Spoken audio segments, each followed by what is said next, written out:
Hey guys, what's going on? I'm the Tchenovstok, and welcome back to Tchenovstok and episode 10 of the series. In this episode, guys, we're going to be constructing the passenger area of the airport. So as you know, in the last episode, we finished the Air Force / Army base portion of the airport. But of course, with Tchenovstok's extreme remoteness, with it being only a couple hundred kilometers from the Arctic Circle, air travel is probably the best mode of transportation to get to Tchenovstok, so a good passenger terminal is super important for the region. Of course, Tchenovstok's a super nuclear city in the middle of nowhere, so obviously a good method of transportation or a good network is vital to the region. So yeah, I mean, the passenger area is not going to be very extreme by any measures. It's not going to be Timbuktu Airport. I'm not going to go into such crazy detail like I did with that project. So the airport's going to be 100% complete after this episode. It was only a 2-episode series. But nonetheless, I'm really satisfied with the way this airport turned out, regardless of how inaccurate it might be. And that's another thing too, like I'm so I have no knowledge whatsoever on how airports operated in the Soviet Union back in the day. Like I don't know if any of the markings on the runways and taxiway markings were even remotely the same as what I'm used to in Western airports. I have no idea, and I didn't really want to spend too much time researching all of that anyways. But I mean, yeah, I really like this airport. You'll see in the end, guys, how it all turns out. I got a ton of really great cinematics, so stay tuned for that. And in this area as well, I'm going to be building a cargo area of this airport. And another thing I'll add to is this airport is 100% functional. Well, I shouldn't say 100%. I kind of had some challenges. I think due to it being so far out from the city, it's not getting used very much, but it is functional. There's planes that land in the airport, they unload passengers, and they head out into the city. That is a fact, and the airport works. At least there's that. But nonetheless, I mean, it's pretty awesome. Also, the reason why I built the airport in such a remote location, like way out from the city, the reason for that is simply it was the only suitable chunk of land where you could build something such as an airport. It was pretty flat. I did have to do a little bit of terraforming, as you saw in the last episode. But unfortunately, one of the consequences, I believe, from it being so far out is I think it doesn't entice people to use the airport rather than a train. You know, because a passenger leaving Tchenovstok has to go by car. They have to drive halfway across the map, hop on a plane, and then leave the region. Whereas if you take a train, the train is pretty much smack dab in the middle of the city, and it's honestly just as fast. So I think that might be discouraging citizens from using the airport. I'm thinking that's what it is. But whatever. I mean, the airport is busy enough. There's like maybe 30 to 40 passengers per week, I think, was the metric that I was seeing. But anyway, the airport looks cool. That's the most important part, right? You know, functionality can wait in the corner. You know, as long as it looks good, that's all that counts, right, guys? Okay, so what's going to happen now is I downloaded a whole bunch of airplane vehicles. Or wait, I should say Soviet airplane vehicles. So there's a ton of them on the workshop. They're really well detailed. A lot of classic airplanes that are the definition of the Soviet Union. Like you have your Ilyushin IL-62s, your IL-86s. These are like the classic airplane of the Soviet days. And they were really great on the workshop, but the unfortunate thing is there are only vehicles. There's no props of these planes. So what I'm going to do right now, guys, is I followed a tutorial. I just Googled if it was possible to transform a vehicle into a prop. And luckily, there is a few methods that you can go through. And the easiest one is using the mod tools. Mod, I suppose. It's like a debugging tool for asset creators and modders and whatnot. So with that mod, you're able to export props or vehicles or whatever the case is, and you're able to create those assets, let's say, and transform them into whatever you like. So you can transform them into a part, into a prop, into a tree if you would want to. So that's exactly what I did. I just transformed a vehicle into a prop, essentially. I'll put a link down in the description of the tutorial that I used for this. Super simple. It honestly took like probably 10 minutes to do everything from point A to point B. It basically just enabled me to plop down these airplanes at their stands at the airport. So that was really great. I'm so glad that I found that tutorial. Thank you to the person who created that tutorial as well. I can't think of the name on the top of my head, but I'll put a link, as I've said. So in the airport will be the two classic airplanes that I just mentioned, an IL-86 and an IL-62.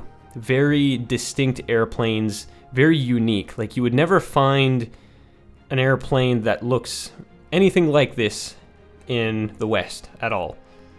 I mean, yeah, these planes were like, I mean, these airplanes were not groundbreaking by any means. They had like a ton of weird and funny quirks, but they look cool.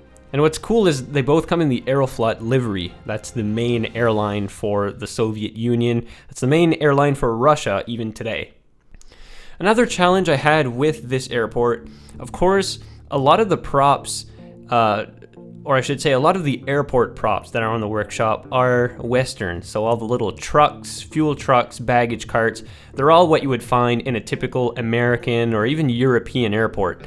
That's a problem because in the Soviet Union, a lot of these vehicles just didn't look like Western vehicles. And not only that, I mean, this is set in 1979, so I had to be conscious on what the airport vehicles would look like.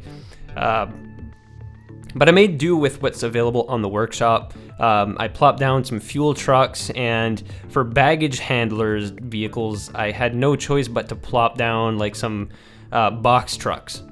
But, I mean, I'm not really sure, but that might be how the whole thing worked back in the day. And what's really interesting is on the IL-86, this big airplane that I'm working on right now, this was like the first wide-body jet airliner that the USSR produced. And the interesting thing about it is there were no baggage handlers loading up the cargo area of the plane. Instead, passengers would load their cargo into the cargo hold themselves. They would then walk up a set of stairs into the cabin. And when the flight was over and the plane was docked, they would then walk down that same staircase, go back into the cargo hold, which was very big. You had tons of room for cargo. They would then grab their suitcases and walk out of the plane. Back in the day as well, in the USSR, very few airports at all had jetways.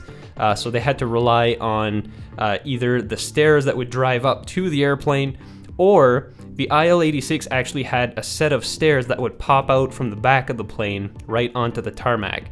So people could just grab their luggage, step right out of the plane, and go about their day. So, you know, that's just some weird quirks about these airplanes. And one of the reasons for a lot of these weird quirks is that a lot of Soviet airports back in the day did not have the infrastructure that we take for granted, like jetways, and a lot of them didn't even have any stairs. A lot of these airports were super remote. They were beat up with, you know, by such an intense climate. You know, it gets really cold in Siberia. So, you know, these airplanes had to be extra ready to land on very rough runways in very unforgiving conditions. And for the most part, I mean, these airplanes were perfectly safe and they did their job very well. So those are a few fun facts for you. And I mean, this airport in Tchenovstok is going to be no exception. There's no jetways here. There's no luxurious items that we take for granted today. This is going to be a pretty bare bones airport.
So at this point, the passenger area is actually quite complete, other than like decals and little details that I'm going to add on the tarmac a little later on. I'm going to detail the cargo area just a little bit. It's not going to be nearly as detailed as the passenger area. I just felt like this was kind of more a generic area, but I am going to spruce it up just a little bit. I forget what kind of airplane this is. I think it's an Antonov. Is it an Antonov 124? I forget. Anyway, somebody comment down below what kind of airplane this is. I'm not like 100% familiar with military Soviet aircraft. I'm more knowledgeable on like civilian aircraft in general. But yeah, just let me know, guys.